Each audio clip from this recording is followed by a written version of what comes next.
The raising of silkworms to make silk for clothing was started in many homes in this area about 1870 to 1902.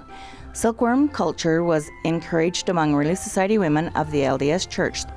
The worms were fed mulberry leaves from trees planted in the city. The silk was dyed and woven into silk cloth. The industry died out as it couldn't be made a financial success, and one silk cocoon would go from 4th North clear down to 9th North in Spanish Fork in one of the cocoons.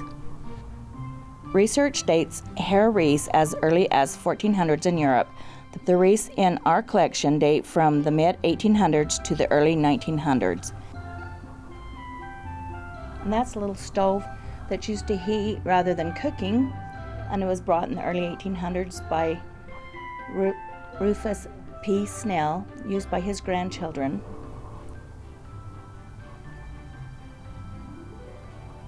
I love the history. I love the artifacts. I love learning about how life was back then and how hard they had it. And we can complain about how hard we have it today, but I definitely would not want to trade places.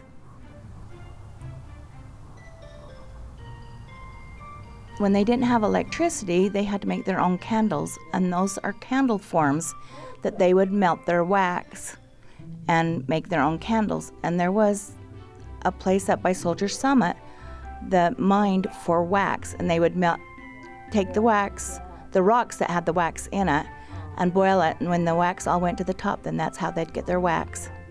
And when they had to iron their clothes, they had to put these irons on their stoves and let them get hot before they could iron their clothes.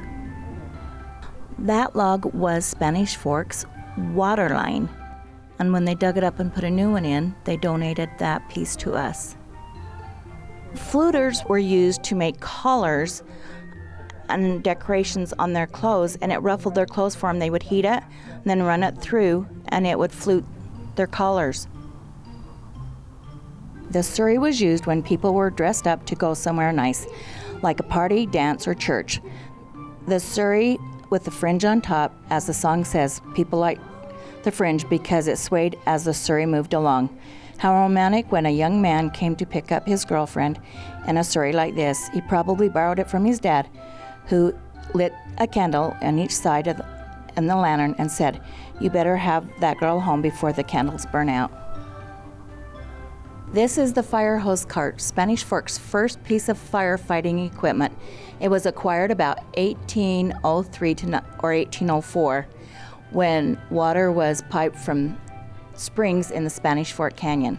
The city installed the first water system of wooden pipes perforated by heavy iron wire. The fire department is still operated by volunteers as of 2005. Fire hose cart was donated by the Spanish Fork Fire Department in 1991. This is not a coffin, but a basket used to respectfully transport a body from one place of death to the undertaker's parlor, known today as a mortuary. The basket is made of wicker and has a wooden bottom. Notice how small it is for a full-grown man. This is a small, tapered casket made for a baby, black with white satin lining. Caskets were manufactured in the top story of the Spanish Fork Co-op by Oliver Hansen and others. This casket was given to Jane Jacques Lawrence by Joseph Hansen. The Spanish Fork Canyon. In 1861, two young men from Spanish Fork fashioned this cannon from the melted down wagon wheel rims that were left behind by Johnson's army. Patriotism was high, and on the morning of July 4th, people were awakened by the firing of this 14-inch deep cannon. It was customary to fire it before daybreak, once for each state in the Union. However, because of its small size, when it was fired, the recoil from the explosion caused the cannon to fly up in the air, tumbling end over end. It would land 4 or 5 feet from where it had been fired, but no one was ever sure which direction it would fly, so people would run away in all directions. It definitely was a loose cannon. The cannon was used until July 4th, 1876.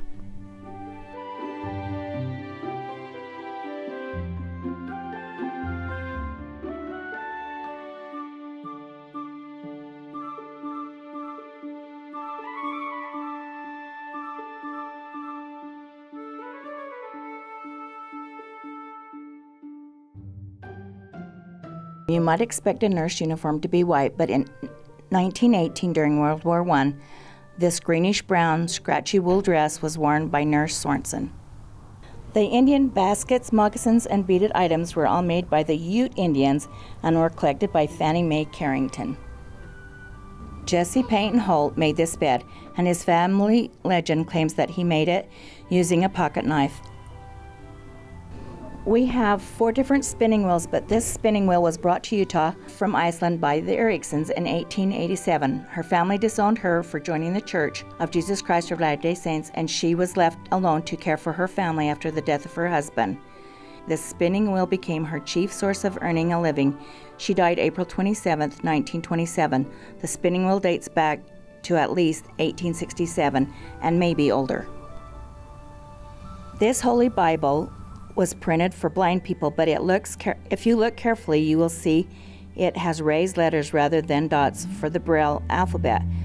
Electra Coltrane Higginson lost her sight at age 8 and could only see light and dark. Helen Keller came to Provo Tabernacle, and Electra and her family were able to go and hear her speak. Electra raised a family of 7 children despite her handicap.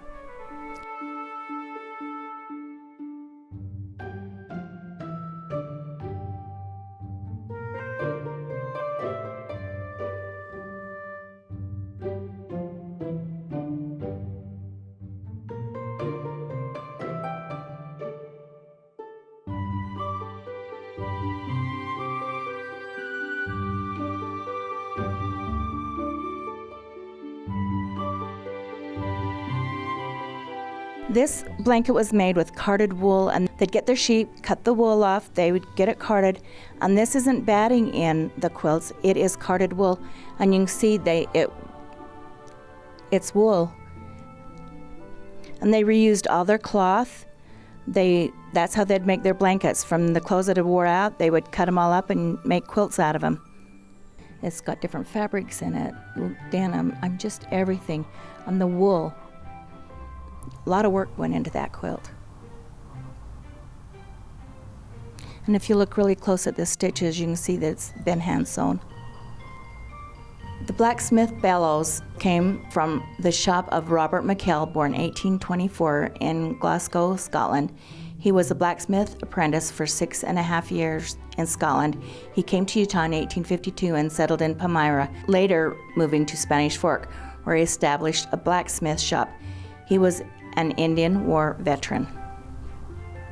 This pitchfork is very interesting because it is made entirely of wood. It was brought from Denmark and across the plains by handcart. This large hand tool was used for cutting grain like wheat. After the blade did the cutting, the cradle gathered the stalks of grain and laid them in a swath, that's a small pile, so they could be tied together later. This portable brick-making machine made 3 blocks at a time. It was manufactured by Montgomery & Ward, which started business in 1872 until a plentiful supply of coal was available in the early 1870s.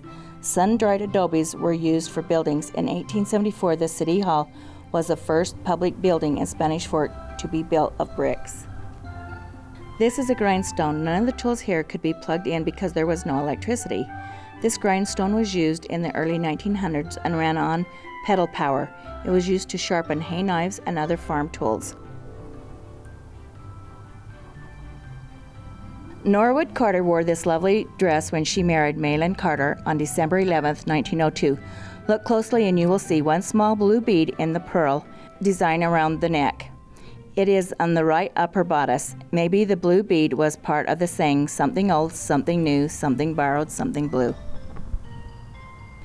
In 1945, this dress was 200 years old. It came from Iceland. The headband is made from hand-hammered metal and is in the shape of the front of a Viking ship. We have histories that people have written that aren't on the internet. Pictures of ancestors that aren't posted yet on Family Search or any other place. Some of the items that we have are really unique and interesting. People's histories are here. Spanish Fork's history is here. We also have surrounding areas like Palmyra and Castella that people just don't have access to. It's really interesting and really great things to see.